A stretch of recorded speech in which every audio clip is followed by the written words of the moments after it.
Not every celebration is innocent. Some are just traditions, while others are traps. There are parties you attend, and some you never return from. The town's annual Halloween festival takes place as usual in a clearing near the edge of the forest. Teens gather around a bonfire, show off their costumes, and celebrate the night.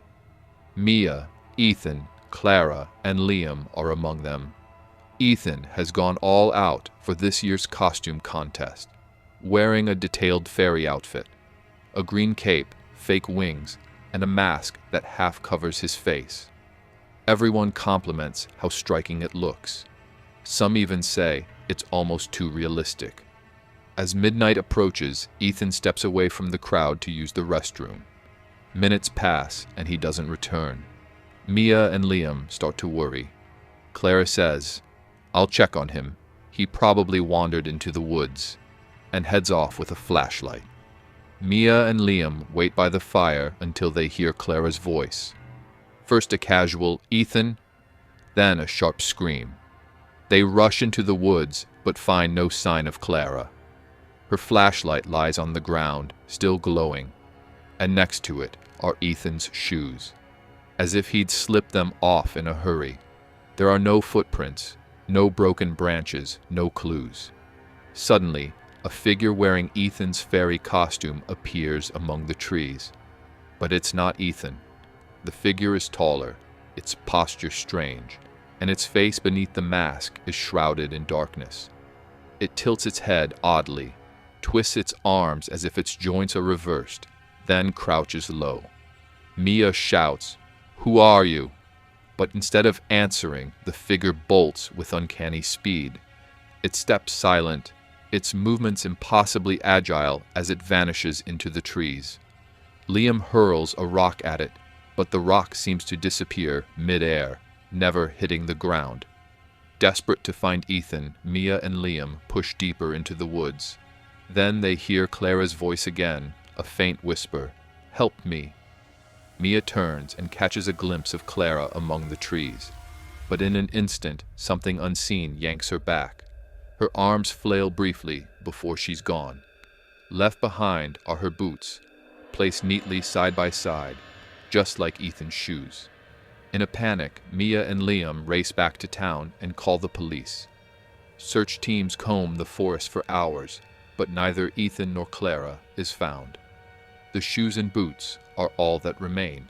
No blood, no signs of a struggle, no trace of the figure in the fairy costume.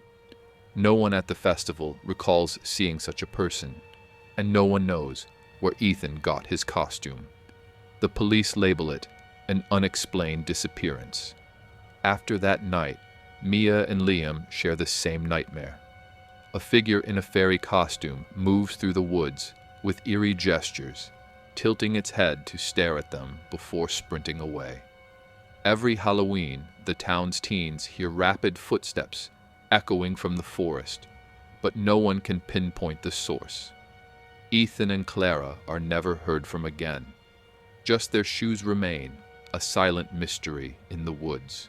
Parties end, masks fall, but some curses never fade. Every Halloween night, the town's teenagers upheld a tradition, the masked passage. In this ritual, participants wore handmade masks, and at midnight walked through the abandoned Grimwood Tunnel on the outskirts of town to prove their bravery. It was meant to be a simple test, but the tunnel had a dark history. In 1953, 5 teens vanished inside it, leaving no trace behind. The police found nothing, and the town chose to forget, letting the masked passage evolve into a local legend.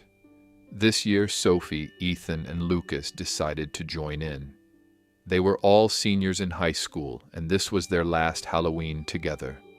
Sophie had crafted a cat mask, Ethan a fox mask, and Lucas a plain gray one. When they reached the tunnel's entrance, the other teens cheered them on. The cold October air whistled through the opening. They carried only flashlights, as tradition forbade anything else. As they stepped inside, the sound stopped. The wind, the distant hum of the town, everything fell silent. Their footsteps echoed as they walked, but soon Lucas noticed something off.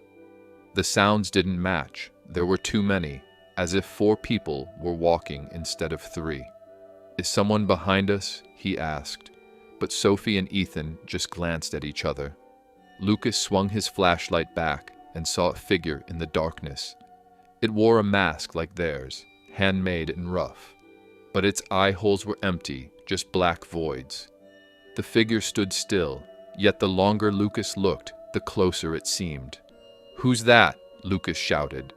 When Sophie and Ethan turned, the figure moved, swiftly and silently, toward Ethan. Ethan let out a scream. His flashlight clattered to the ground and its light flickered out. Sophie and Lucas froze. Ethan had been dragged into the tunnel's depths by the figure.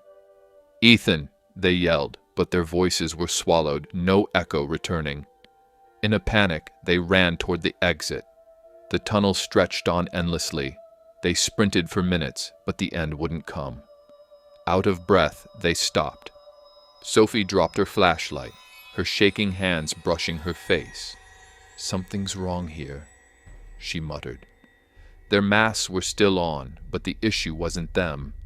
The tunnel itself had become a trap. Somehow, they finally reached the exit. Stepping outside, they found the other teens still there. It felt like only moments had passed. "Where's Ethan?" someone asked. Lucas pointed at the tunnel, tears streaming down his face, but no one dared go in. The police were called and search teams scoured the tunnel. They found Ethan's flashlight, cold, wet, and dead, but nothing else. No footprints, no clothing, no signs of a struggle. On the tunnel walls, they discovered faint old scratches. "It sees us." After this, the town decided to seal the tunnel. It was filled with concrete, chained shut, and marked with a no-entry sign. But the ordeal didn't end there. Lucas unraveled after that night. His speech slurred, his eyes fixed on nothing, and he mumbled incoherently most of the time. Doctors diagnosed him with severe mental impairment. The terror in the tunnel had permanently broken his mind. Sophie couldn't sleep for months, haunted by visions of an eyeless figure, and ended up on heavy psychiatric meds, antidepressants, anti-anxiety pills, sleeping aids. Their lives were shattered. A year later, a few days before Halloween, a package arrived at Ethan's family's doorstep. Inside was Ethan's fox mask, dirty, torn, and slightly damp. There was no sender's address, just a stamp from the town post office, though no one recalled mailing it. The police examined it, but found no fingerprints or clues. Ethan remained missing. The town never learned if he was still in the tunnel or somewhere else entirely. Grimwood Tunnel stayed sealed. Yet some nights, the town's teens swore they heard muffled sounds from behind the concrete. Unechoing, uneven footsteps.